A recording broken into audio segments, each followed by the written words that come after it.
Hello everyone. So I guess we had to restart our live stream. It wouldn't be a Star Citizen live stream without some crashing happening, so I guess that's okay.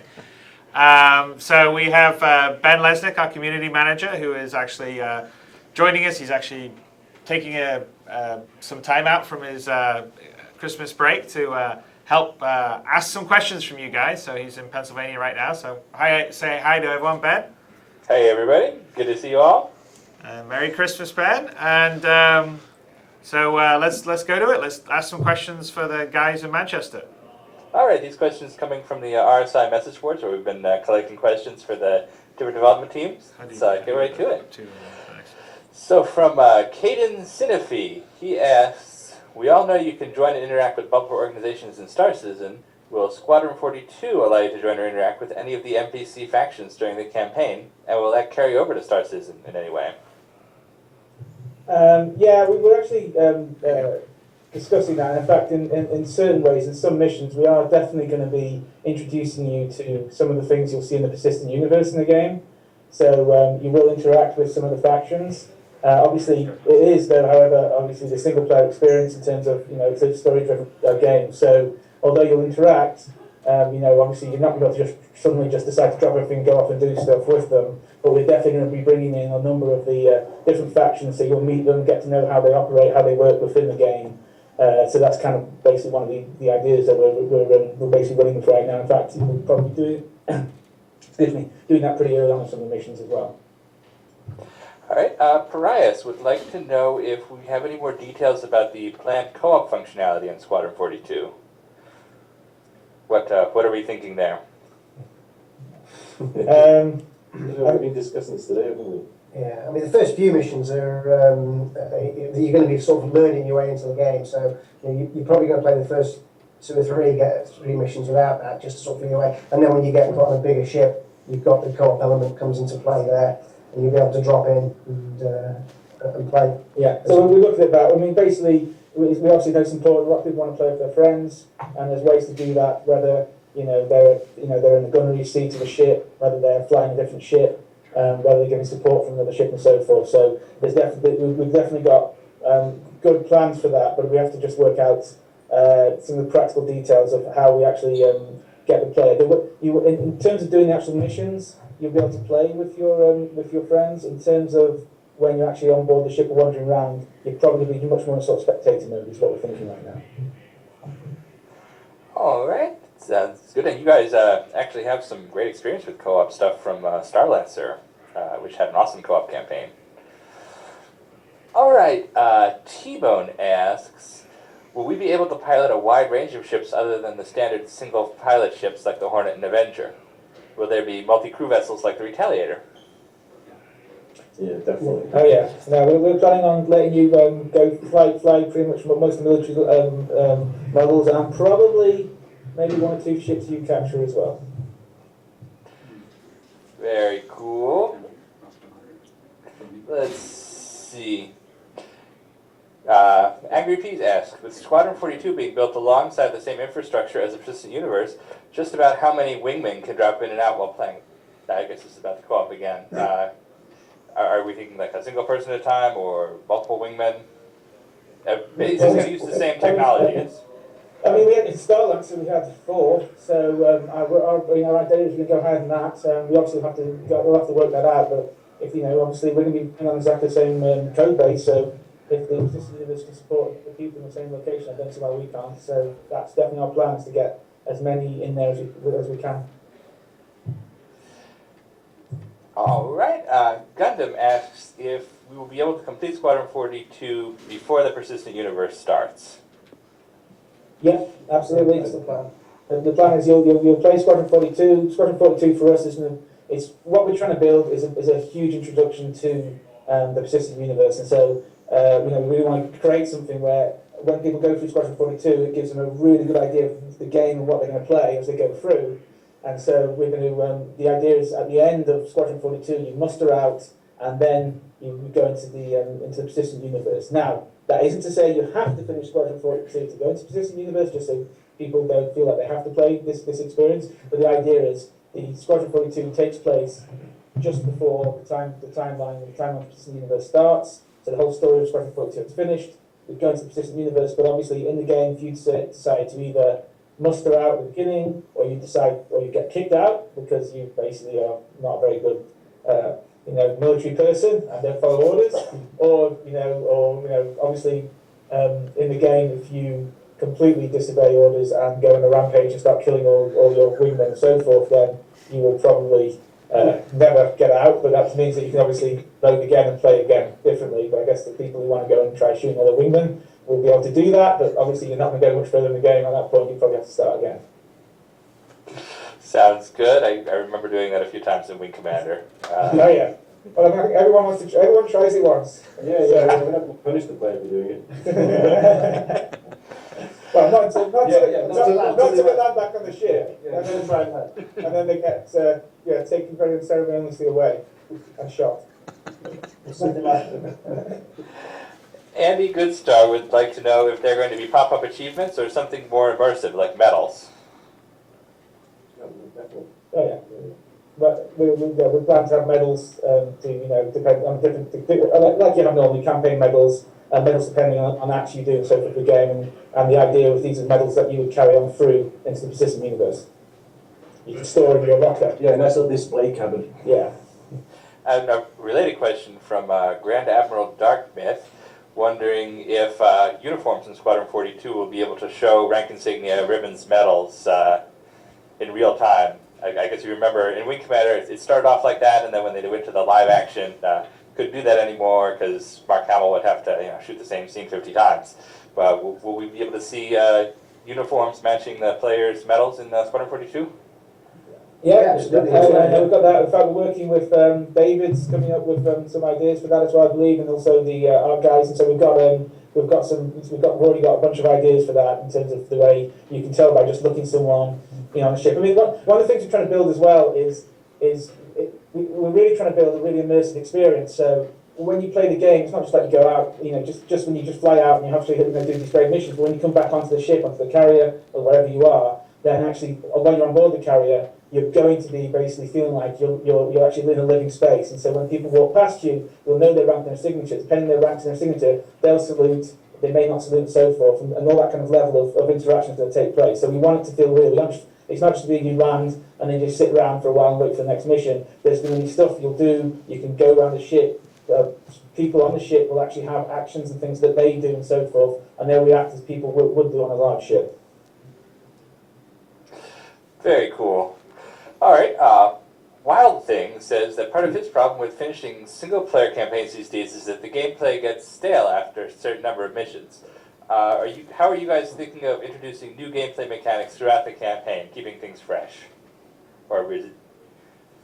Yeah, I mean, I get a lot of it's led by the story. And obviously we can't go too much into detail on that, but I can tell you the story that we have will keep things fresh. We can have a lot of stuff that the player will not feel like they're doing the same thing, and also it's driving the player into we'll have to make some interesting decisions, and also well, I don't want to go into too much detail because that's the one thing we need to keep a bit close-lipped on, because I think we want to make sure when people actually play this for the first time that we don't really spoil the plot. So. Plus there'll be a healthy mix of ground-based and space combat stuff in there as well. Yeah, we'll keep it fresh and interesting. Yeah, within missions, we're not planning. It's not going to be you go on the ground, you then do a space thing. It's literally we have a lot of this. The way we're mixing it up is actually you'll be on the spaceship. You have to land somewhere. You have to fight some guys. You have to take off before you take them out. Getting back in your ship to fight some people who are strafing.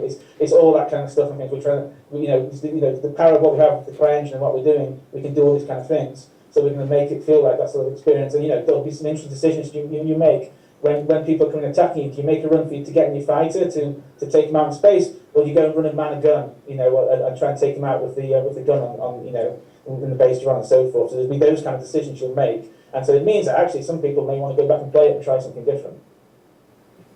Yeah, I actually remember being a teenager and visiting Digital Anvil. Eric Peterson gave me a tour and talked about that exact experience as what he wanted for Star Lancer 2. So it's very cool to see it finally happening. We'll get there this time. Yeah. All right. Let's see. Jetroid is curious.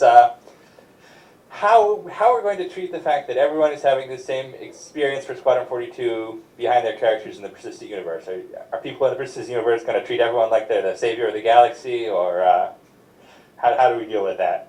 Yeah, no, we that's actually one of the things we actually really talked about a lot, because we, obviously if you're the hero, then basically then it's kind of hard to say that. But hey, look, the important thing is that the single player experience is you as a player, you want to feel important and you want to be able to go and do some very important things, and you will do. But we have a way of ending it. So although you were incredibly important and you did an incredible job, it's basically it's not as if you maybe. Yeah, it's hard to explain. Yeah, you're not the uber hero, are you? Yeah, so you play your part. You play your part. You do a great job. In fact, you play a very important part. But yeah, once again, not too many spoilers here. So Yeah, basically, you're like I forget the name of the character in 300, the guy that's actually narrating the story. Oh yeah. Yeah. Right, he's there at the battle. He plays a part in it, but he's not King Leonidas. But as well, and also sometimes some people rewrite history. Yeah. Well, it's good to know you're thinking about it anyway, and that there's a plan in place. So, Sarah Lev Eris asks, once Squadron 42 is complete and released, has there been any thought to making tweaks or changes to the storyline as changes occur in the persistent universe? Or is it always going to be a prequel to the persistent universe, or kind of a side thing? Will it change as we go forward? Squadron 42 specifically is going to be a prequel. Obviously, we have lots of plans for, lots of areas to go after that and stuff we plan to build later on. So if you're in the persistent universe, and you basically maybe come out of the military and you're doing a bunch of stuff, there may well be a call to arms later on, and you may want to go back and rejoin for a few months to go and help out and do something, go and explore somewhere else. So yeah, we've got some interesting stuff, and we've got a lot of places to go at the end of the story as well. Okay, great. How are we doing on time here? How are we doing on time? Should we do one more question? I think we could do one more question. There Devnan asks, will Squadron 42 resemble a linear structure of missions like Wing Commander, or will it be more of an open world with a story campaign? Well, the latter, isn't it? So. Yeah, there's branching. Yeah, I mean, within the story. no, I mean we're definitely going to have. We obviously want to drive the story. There's a compromise in what you do. You want to have a strong story, so you have to drive. You need to drive from that. But also, sorry, Chris, you want to say something? Oh no, nothing. Just go ahead. Finish answering. Yeah, okay. So, but basically, see strong enough to, but also we want to bring back what was cool about the original Wing Commander, where you did branch a lot. So there will be times when we drive the player down a certain route, but there'll also be times when the decisions the player makes will affect which way they go as well. So, so in that side, the other side of it as well is we want to get away from what happened later on. We discussed this a lot, where you have wingmen who basically have to stay alive. We are going to go back to the way the original Wing Commander was, where basically you're going to have a relationship with these wingmen, and it's your job to keep them alive. And if you screw up and you don't keep them alive, then they're dead. And that affects, obviously, and that can be affected by the way you deal with them, the way you talk to them, your relationships with them, how they work with you, and so forth in flight. So yes, there will be a bit of both. We want a strong narrative, but we're going to branch it off from when we can. All right, well, thank you very much. And I know there are a lot of other people with questions for the UK team, and we're going to have other opportunities in the future. As they open up their office, we'll get them connected in with the rest of the community, and you will have plenty of chances to ask your Squadron 42 questions in the future. You guys have another announcement. Yeah, Aaron, yeah. why don't you take it away? Because I think you got a fun little thing to tell people about. I do. Well, first I'm going to start. We've got our first Christmas card here. It's awesome. Our first and only. First and only. So basically from Captain Bosch, thank you very much. We haven't even advertised the address yet, but someone found us. So we'll basically put it here front and centre. That's brilliant. So anyway, but secondly, I want to go to say, yeah, so what we did, what we've done, because we've been obviously doing this for a few years, we've had a lot of stuff which we've kind of had built or kept and so forth in sort of our collective place. Phil's got lots of stuff, I've got some other stuff as well. So we decided we because we're opening and because it's the holidays, we want to basically run a competition for the community, and we're giving away a whole host of cool stuff. So at the end of the video, or at the end of the live stream, it's going to go on the website. You guys will be able to go in, find the page, and you get to go and vote on what you think the right answer is. But I think we're going to play a video now for you guys, which will basically show you what we're giving away. I hope you like it. You think it's quite cool, and also it will then also tell you and ask you what the question. And also we'll ask the question, and then you can also go to the website, get the question again, and make choices. So I'll let you guys roll with it.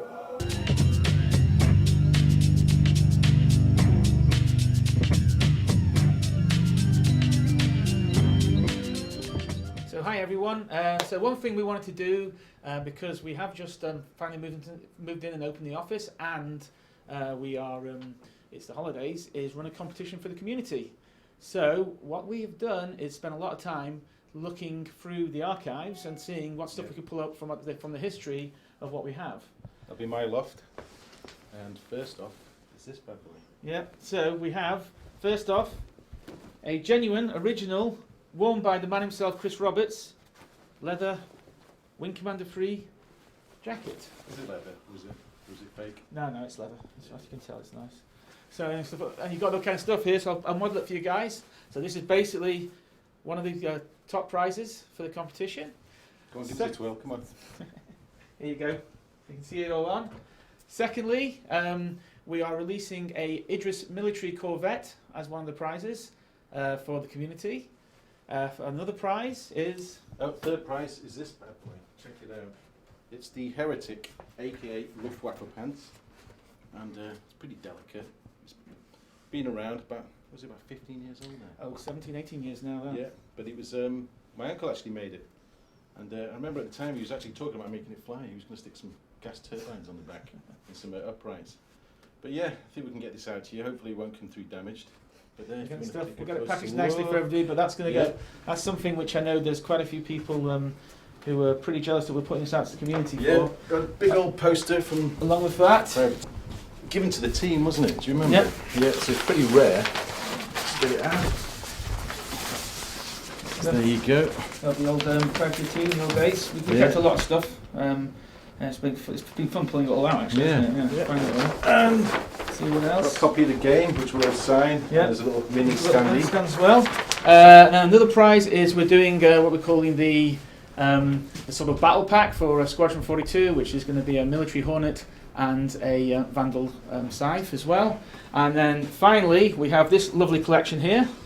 All sorts of goodies. So we've got these ships from some film, I'm not too sure. Yeah, we were pitching for a Star Wars game years back.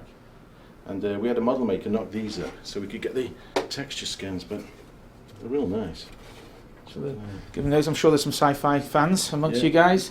And once again, a copy of the old Star Lancer and Privateer 2, which we'll sign. There's a bit of film footage here from the Wing Commander movie, and there's some concepts, the original concept work from Darkening for some of the box artwork which you have. Some nice stuff. Some old textures, and there's a copy of Strikers Run, one of Chris's first games. oh yeah, here we go. That goes back. This is the old days. Look at that. It's like cassette. And that's basically one of Chris's original games when he was still working in England. Yeah, Star Lancer poster. And the Yeah. Star Wars poster. Yeah. So yeah, those are the prizes. Right, you've seen all the goodies on offer. If you want to be in with a shout at winning them, here's your question. And the question is, which actor from a 90s Roberts Interactive movie said, "Remember, once a wolf, always a wolf"? And if you guys want to have a shout at winning that, then basically there will be a section now on the website where you can put your answer in, and then there will be a draw for from all the people who get the questions right. And the best of luck to all of you. Yeah, cheers guys and best of luck.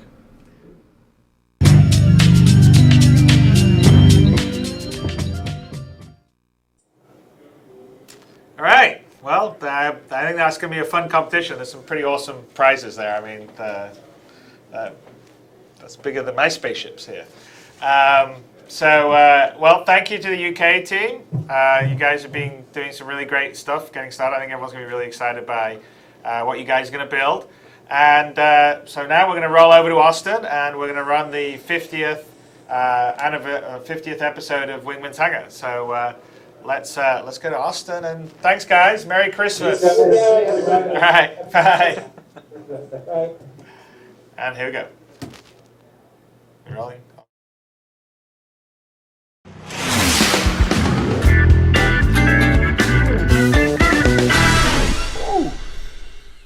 Look at that!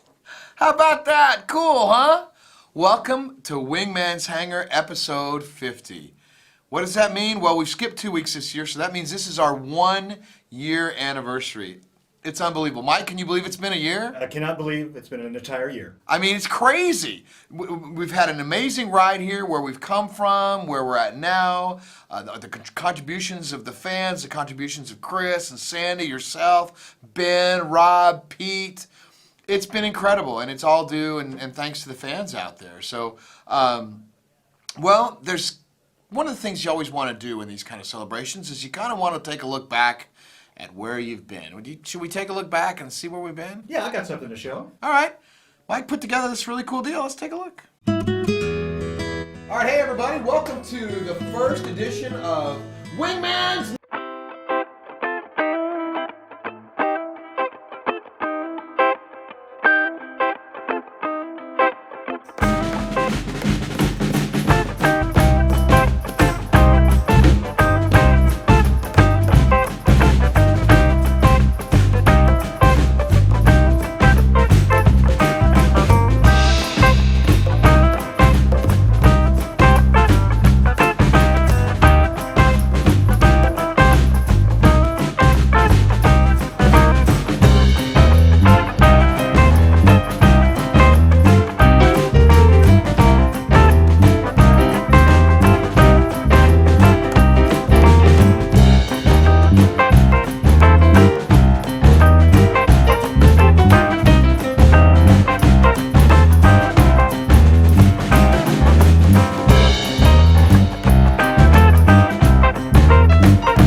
doing some zany stuff, all wrapped around this really cool Star Citizen project, and we've had the creative freedom to kind of roll with it and just kind of throw some humor here and there, and we've really enjoyed it, and it seems to have resonated, and we thank you for that, and it's just an incredible ride, and hopefully we'll get more of that in the new year. We'll be able to keep on trucking, so to speak. Well, we got a big kind of miniature week in review, but it's a lot of things happening. It's moving day. What does that mean? Well, today we are actually physically packing our stuff to get the heck out of Dodge. We have been packed tight in this little bitty basement for over a year, and we've got a really, really nice place we're moving into where people are going to be able to spread out.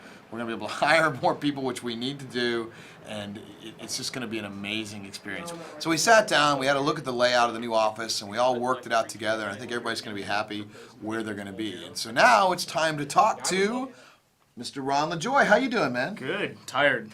Yeah, well, we've been working a little bit of hours here around here lately. Extra hours this week. Ron's the guy who's in charge of wrestling the troops and making sure that we get all the things in the hangar patch done, and that it's stable, and that it works for the people out there. Now last week we kind of did a maintenance patch. Yeah. You want to tell people what that means? So we pushed hangar patches out a couple months ago. Right. And everybody's kind of been full steam on dogfighting, so it's just kind of been sitting by the wayside. Right. A little bit of code rot, so we had to bring it back up to speed and fix a bunch of bugs and make sure it was stable. Right, so right. It's kind of just a maintenance patch to make sure everything was working as it should. Right, and to get ready for this week's patch. Right. So the big thing last week was client-side persistence, obviously, so Yes. fans can update, change their ship around, and see the changes on their ship, and eventually that'll lead to being able to place things in the hangar the way they want to, but not yet. Quite. So this week we've got a rather large patch coming up. Yes, we do. Which is in test, and right as we're taping this right now, not stable. No, it's not.